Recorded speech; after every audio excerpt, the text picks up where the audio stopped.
ఈ వాక్యాన్ని వీక్షిస్తున్న సహోదరి సహోదరులందరికీ క్రీస్తు పేరట వందనములు. ఈరోజు వాక్యం ద్వారా దేవుడు మనతో చెబుతున్న మాట: ఇశ్రాయేలు, నీ సహాయకర్తనగు నాకు నీవు విరోధివై నిన్ను నీవే నిర్మూలన చేసుకొనిచున్నావు. హోషేయ రాసిన గ్రంథము 13వ అధ్యాయము 9వ వచనము. దేవునికి విరోధంగా జీవించి ఏం సాధిద్దామని దేవునికి దూరంగా ఎందుకు ఉంటున్నావు? ఇన్ని రోజులు నిన్ను కంటికి రెప్పలా కాపాడుతూ వచ్చిన దేవుణ్ణి ఎందుకు నిందిస్తున్నావు? నీకన్నా గొప్పవారే, నీకన్నా ఎక్కువ పేరు ప్రఖ్యాతులు ఉన్నవారే ఈరోజు చూడలేని స్థితిలో ఉన్నారు. కానీ నిన్ను సజీవునిగా, ఆరోగ్యవంతునిగా ఉంచారు ఈ క్షణం. ఇందుకేనా దేవుణ్ణి బాధ పెట్టే రీతిగా బ్రతుకుతున్నావు?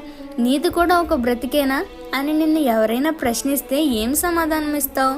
అన్నీ కలిసిస్తేనే దేవుడా? కలిసి రాకపోతే దేవుడు కాదా? మరి అనుభవించిన ఆశీర్వాదాలు కూడా తిరిగి ఇచ్చేయమంటే ఏం చేస్తావు అంటారు కదా, ఎవరు తీసుకున్న గుంటలో వారే పడతారు అని. దేవునికి ఒరిగిపోయేది ఏం లేదు, నువ్వు కాకపోతే ఇంకొకరు. కానీ నీ పరిస్థితి చాలా దారుణమైపోతుంది. నీ నాశనానికి నీవే బాధ్యుడు అని మర్చిపోకు. ఈ చిన్న సువార్త పరిచర్యలో మీ సహోదరులు. God bless you. ఆమేన్.